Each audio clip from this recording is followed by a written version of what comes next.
Mä näytän teille, miten tehdään bar twist. Se kannattaa lähteä harjoittelemaan tästä, että sen kääntää tuolta näin. Se ei saa mennä näin. Että kädet käy kokonaan irti tangosta. Se on väärä tapa. Sitten se kannattaa lähteä harjoittelemaan tuosta flyoutista tai jostakin muusta hyppyristä. Ja sitä ei kannata flatilta heti harjoitella, kun se on aika vaikea tuosta flatilta. Niin, ja sitten mä näytän tässä samassa videossa, kuinka tehdään tää finger whip. Finger whip tehdään näin. Mä nyt näytän teille tuossa trampoliinilla, miten tuo bar twist tehdään.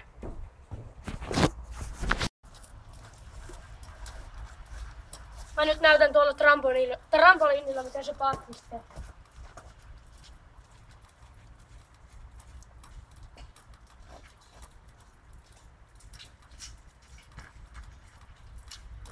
Elikkä näin.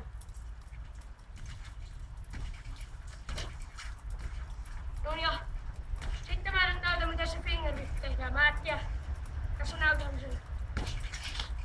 Noin.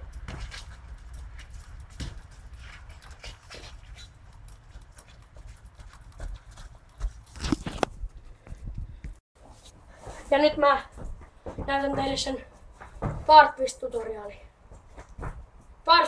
Tuo finger whip tutoriaali. Se kannattaa lyödä tällä kohdalla sitä dekkiä. Se ei oikein käy kipiä, jos lyöt sormenpäillä, saattaa käydä aika kipiä. Tai jos lyö tällä, se kans saattaa käydä aika kipiä. Ja se kannattaa nostaa tästä välistä ja nopeasti lyödä. Ja sitä ei kannata tehdä näin. Että nostaa tänne sivulle ja siitä lyö. Se ei ole niin hyvä. Sitten se voi harjoitella pyöräyttämään tälleen. Noin kätsätä sen. Ja sitten, että sen käden saa tähän ratille ilmassa vielä kiinni. Ja se kätsätään sitten näin. Noin.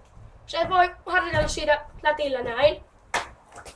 Ja sekin kannattaa harjoitella vähän isommista hypyistä, kuten vaikka joku metrin hyppy. Ja ei kannata flatilta, se on melkeinpä mahdotonta heti saa flatilta.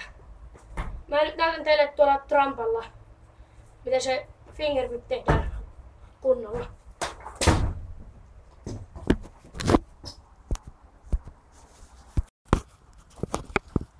Nyt mä näytän teille sen finger whipin tuolla trampoliinilla.